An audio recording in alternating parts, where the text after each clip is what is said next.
noite, meu nome é Amanda, eu sou residente da Clínica de Animais de Companhia e junto com o Diego, a Gabriela, a Lara e a Zaira vou apresentar sobre boas práticas e bem-estar na eutanásia de animais.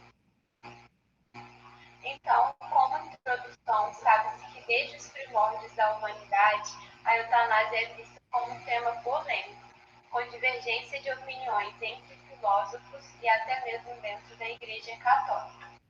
Dentre os filósofos que iniciaram a discussão sobre o tema está Platão, que defendia o sacrifício de indivíduos idosos, fracos e inválidos para fortalecer o bem-estar e a economia coletiva.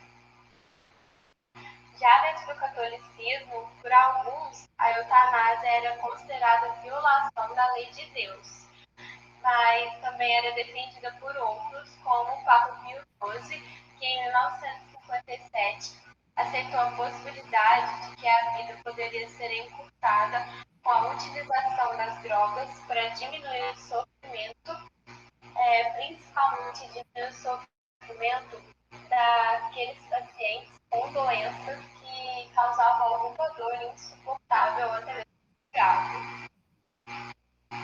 Além disso, o filósofo Francis Bacon, no século XVII, afirmava que o médico deveria acalmar os sofrimentos e as dores como uma forma de cura e de proporcionar uma morte doce e tranquila.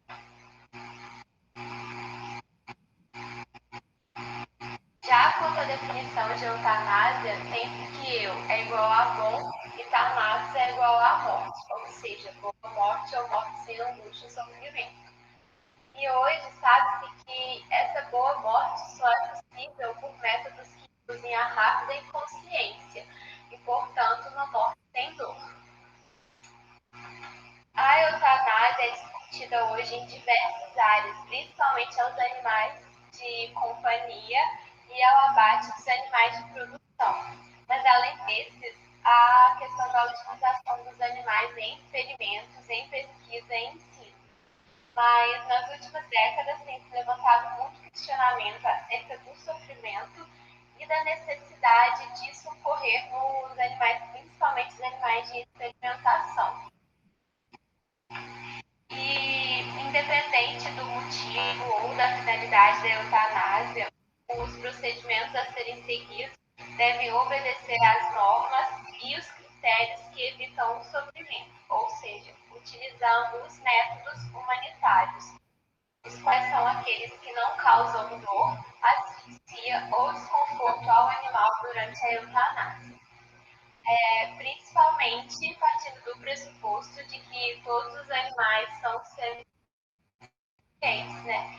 Então, dessa forma, como todos os seres são capazes de sentir, interpretar e responder ao sofrimento, há necessidade de estabelecer diretrizes para garantir o bem-estar animal e o respeito aos parâmetros éticos e morais.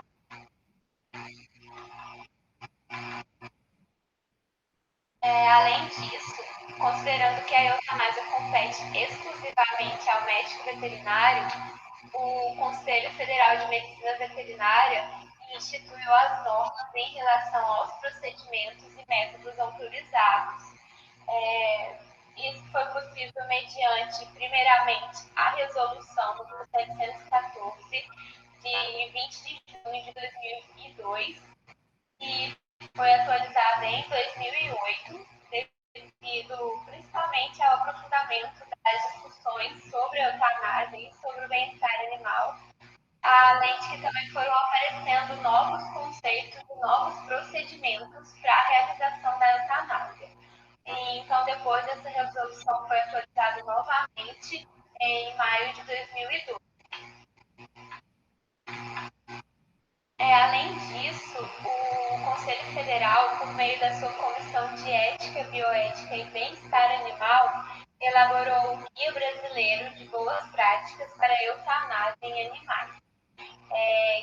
E esse guia foi elaborado a fim de orientar os médicos veterinários sobre os procedimentos e métodos para a realização da eutanásia.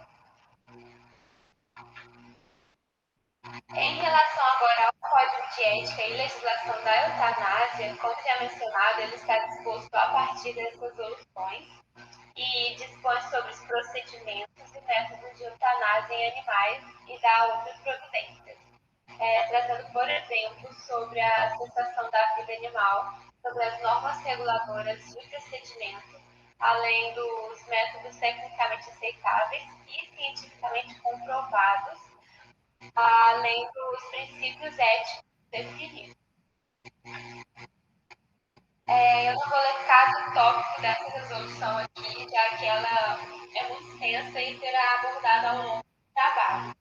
E também para quem quiser ter acesso a todos os capítulos e artigos da resolução, dá para encontrar facilmente na internet.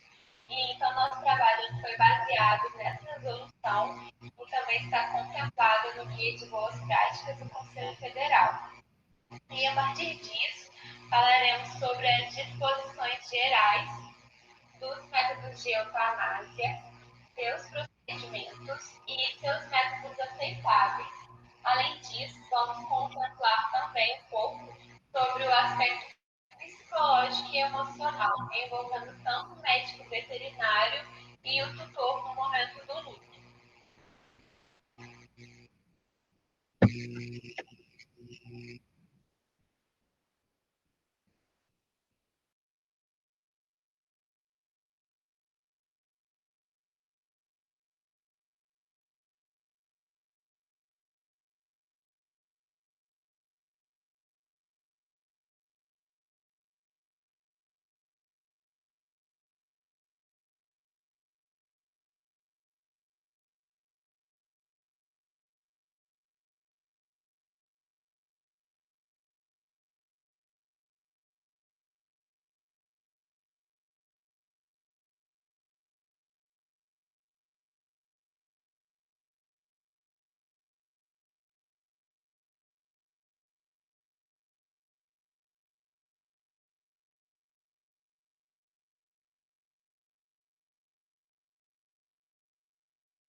Então, a eutanásia ela é feita de três formas diferentes, três modos de ação diferentes. O primeiro é a hipóxia direta ou indireta, o segundo é a depressão neuronal, e a terceira é a interrupção da atividade cerebral e destruição de neurônios vitais. Muito raramente é usado só um tipo de método de ação. Geralmente eles são complementares um ao outro, porque às vezes um causa muito sofrimento ao animal sozinho, então ele é complementado pelo outro. Então, os métodos de eutanásia eles são divididos em físicos e químicos. Os químicos eles são baseados principalmente nas sobredosagens de fármacos que vão causar a inconsciência e a morte do animal, e os físicos, que vão causar a perda imediata da consciência do animal. E geralmente ele tem que ser estudado para que seja usado de forma apropriada para cada espécie.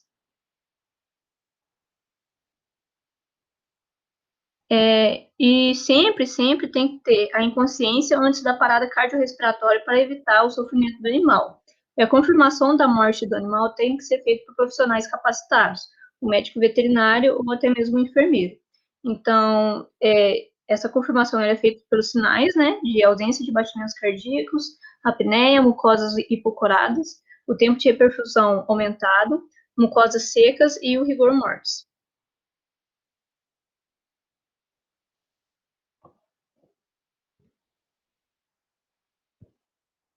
Então vamos falar um pouco mais sobre esses métodos químicos e métodos físicos. Começando pelos métodos químicos, eles são divididos em injetáveis e inalatórios. Começando pelos injetáveis, eles causam morte rápida e confiável do animal.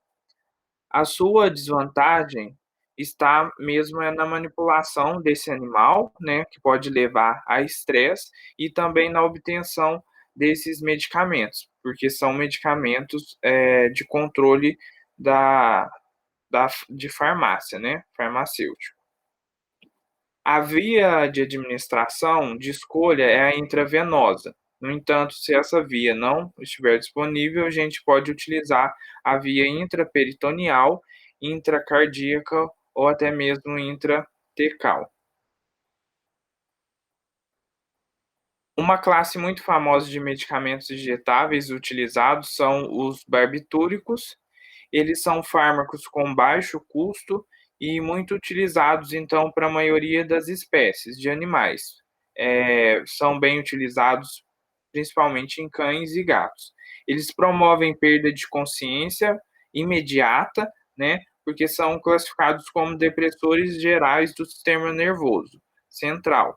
Então, eles produzem uma depressão, né, central gradativa que vai iniciar no córtex e vai atingir o centro cardiorrespiratório bulbar.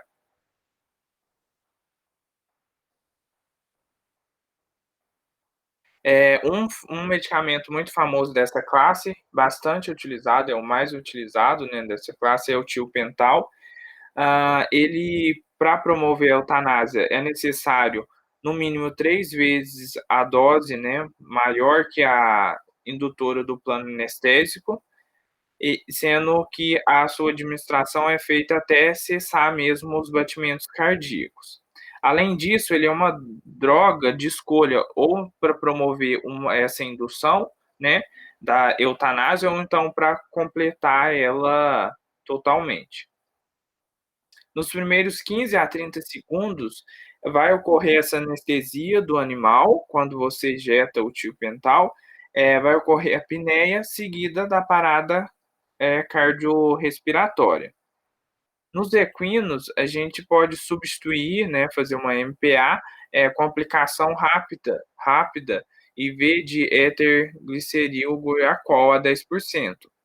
No entanto, quando a gente for aplicar o tiopental, a gente tem que aplicar de forma rápida, porque essa aplicação de forma lenta vai fazer com que esse tiopental ele seja redistribuído para outros órgãos que não seja o cérebro, impedindo então a morte do animal. Um outro fármaco também que pode ser utilizado é o pentobarbital. No entanto, ele possui desvantagem, né? Já falado que é um medicamento controlado, mas também está em descontinuidade na produção farmacêutica. Ele também é utilizado em dose 3 vezes maior do que usado normalmente, também provoca uma depressão profunda dos centros respiratórios, apneia e logo em seguida, então, provoca uma parada cardiorrespiratória. Se associado com benzodiazepínico, a gente pode utilizar uma dose menor desse pentobarbital. A vantagem é que ele vai, né, ter uma rota de administração fácil, né, intravenosa, e também ele não promove dor aguda no animal. Outro agente injetável anestésico que pode ser utilizado, caso os outros não estejam disponíveis, é a ketamina, é geralmente utilizada mais em animais de laboratório e faz associação, então, com propofol ou etomidato, né? Na dose de 3 a 4 vezes maior, né, superior à empregada para produzir anestesia. Essa associação com relaxantes é bom para evitar convulsão e tremores. Então, muitos desses fármacos anestésicos podem ser utilizados só para provocar a anestesia profunda mesmo no paciente. E a gente tem que fazer um método complementar. O mais utilizado é o cloreto de potássio, porque ele é um íon cardiotóxico que vai promover uma fibrilação ventricular cardíaca e consequente morte do animal. É o que a gente utiliza mais na clínica médica de pequenos animais. A gente faz o propofol, faz um fármaco para dor, né, tirar a dor também do animal, por exemplo, tramadol. E então, logo depois que a gente aplicar o propofol em dose bastante superior do que o normal, a gente aplica o cloreto de potássio. Porque a gente tem que certificar que o animal ele está inconsciente para não provocar dor na hora do óbito. Falando agora sobre os agentes químicos inalatórios, eles são gases ou vapores que vão promover, então, um deslocamento ali de oxigênio, né, no corpo do animal, causando morte por hipóxia.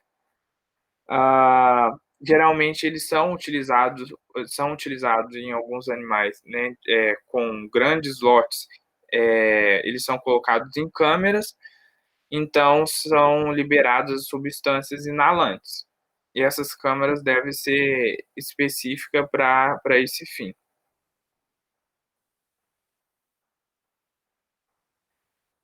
Geralmente pode ser utilizado também esse método inalatório, né, para animais de pequeno porte, que a gente não consegue o acesso intravenoso, como por exemplo pássaro e roedores, e esses agentes eles vão permitir então uma eutanásia de um grande número de animais simultaneamente. Uma das desvantagens é o desconforto que o animal pode sentir com esses métodos inalatórios, o que põe eles em xeque também em relação ao bem-estar animal. Então, sempre que possível, é, é necessário a gente priorizar pelos métodos injetáveis.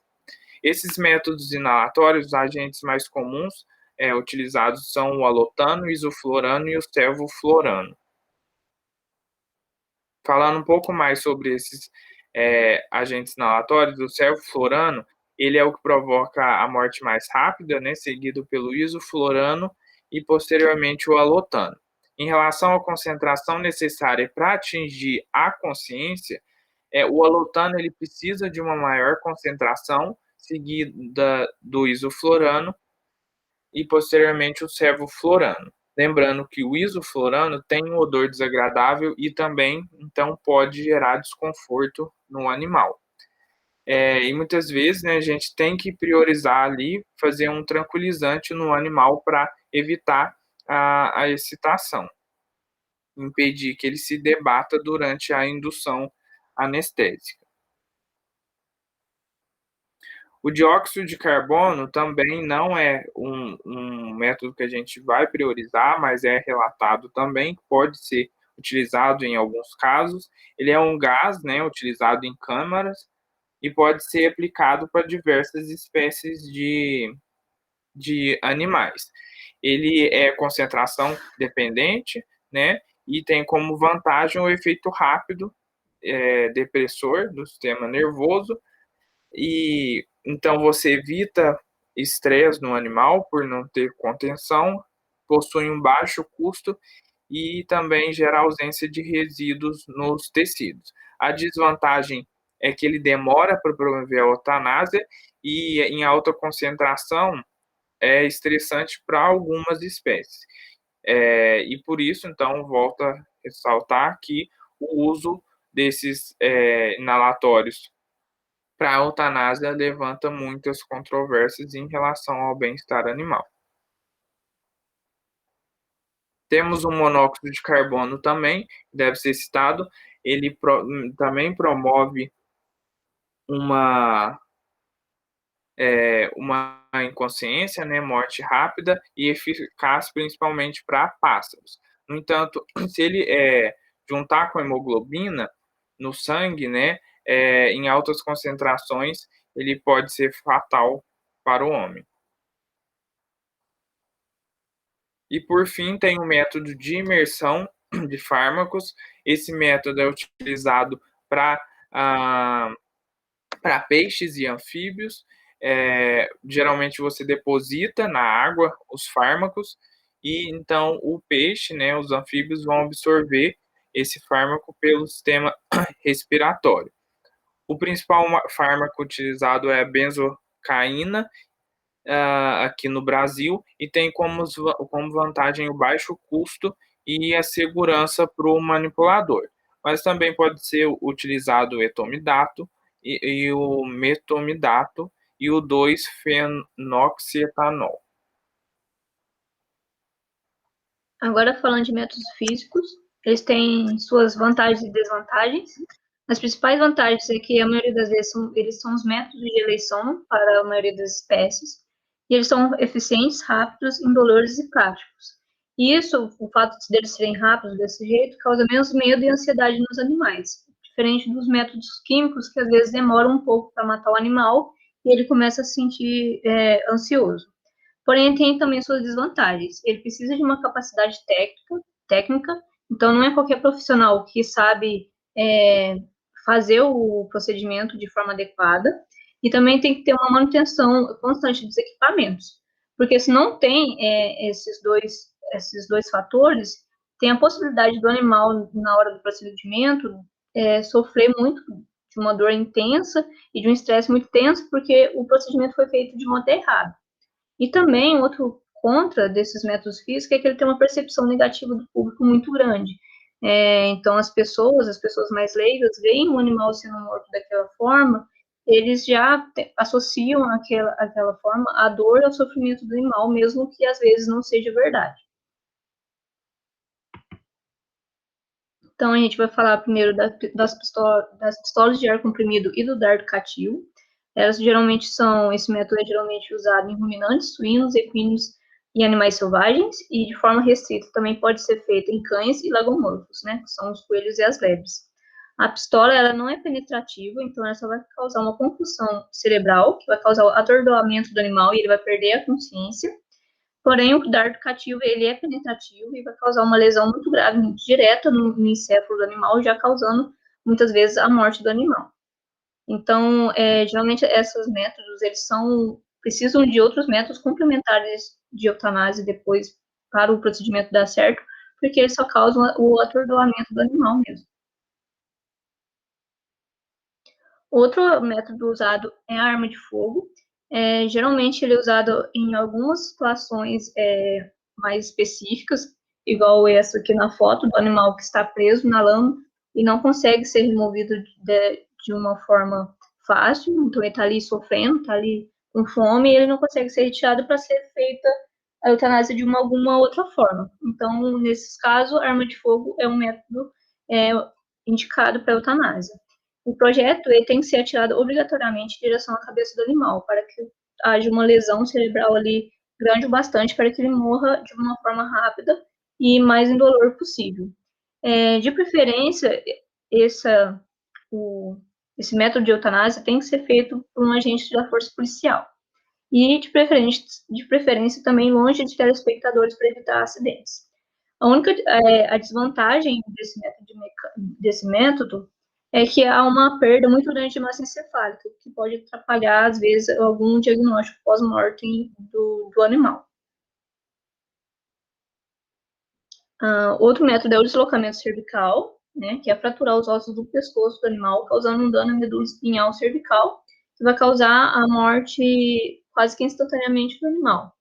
Geralmente, ela é usada em aves pequenas, roedores com menos de 200 gramas e coelhos jovens de 1 quilo.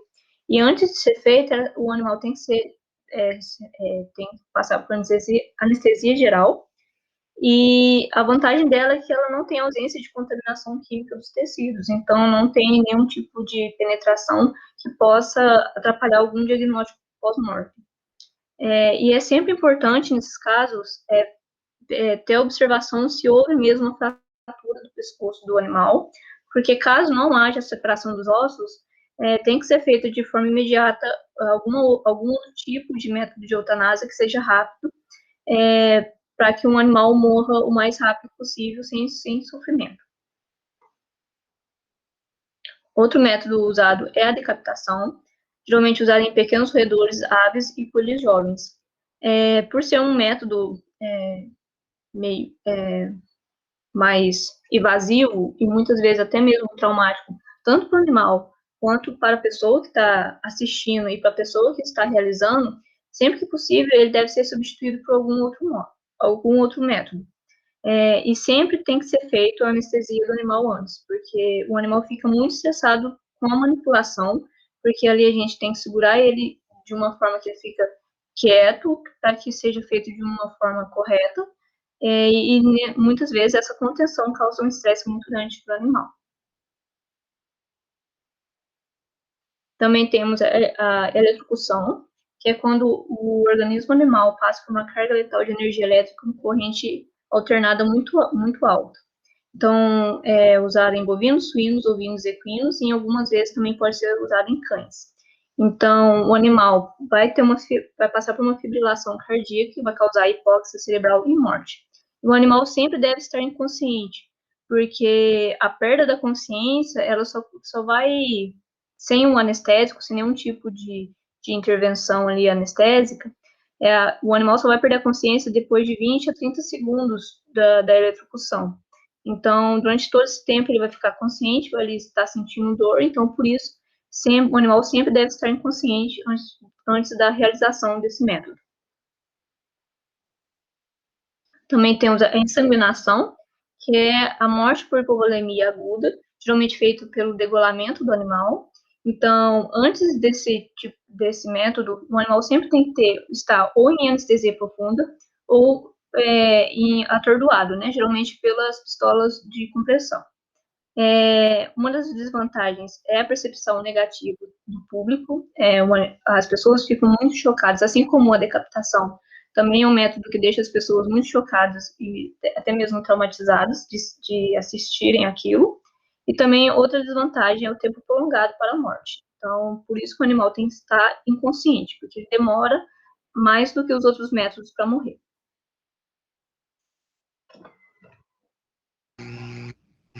Sobre o comportamento animal na eutanásia, o conhecimento técnico do médico veterinário é essencial. É necessário o reconhecimento das expressões faciais e das posturas corporais, né, desses animais. O médico veterinário deve estar sempre atento aos sinais de dor após os estímulos nocivos, como localização, por exemplo, taquicardia, tentativa de fuga desse animal, midríase. Eles muitas vezes esvaziam também as glândulas anais, contraem a musculatura, tem que ser muito bem observado. E para que a eutanásia ocorra, é essencial que ela seja livre de dor. E é importante salientar sempre que o médico veterinário ele deve conhecer as particularidades de cada espécie, que elas vão se expressar de maneiras diferentes.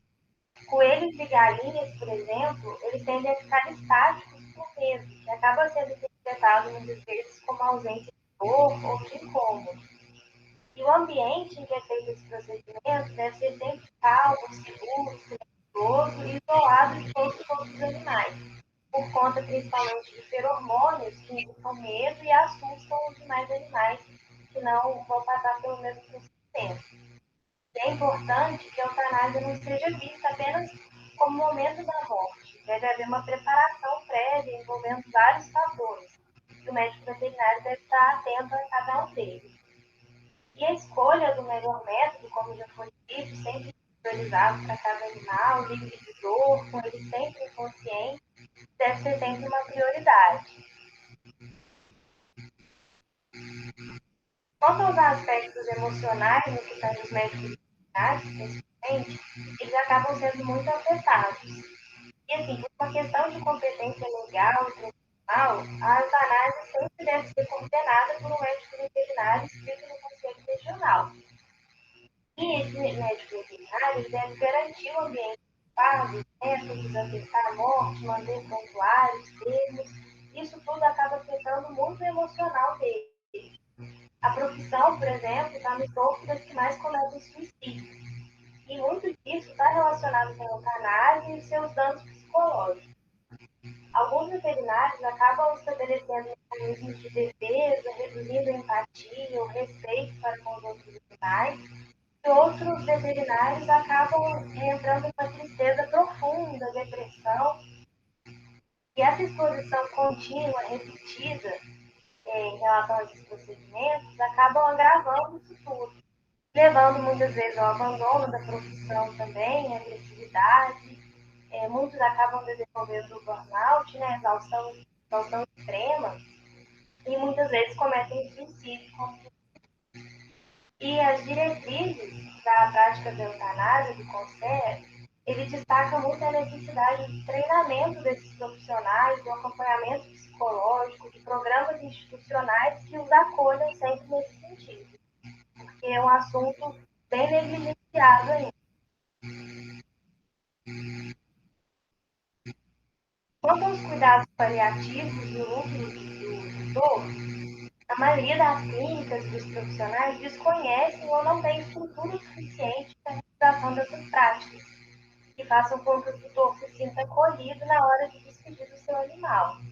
Esses cuidados paliativos são serviços oferecidos com o intuito de dar o máximo de conforto a esse paciente no final da sua vida.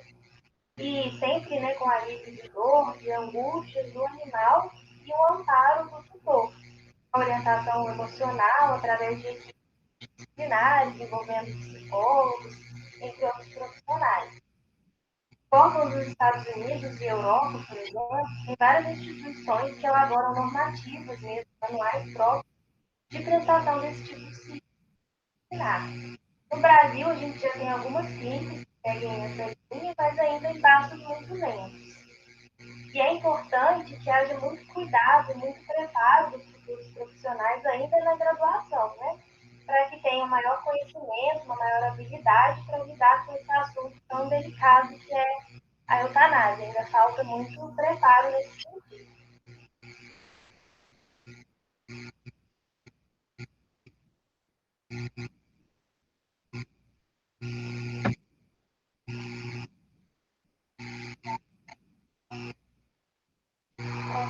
Que a eutanásia é um tema relacionado principalmente aos animais de companhia e especialmente o cão, já que os cães atualmente estão presentes em 44,3% dos lares tidos como membros da família.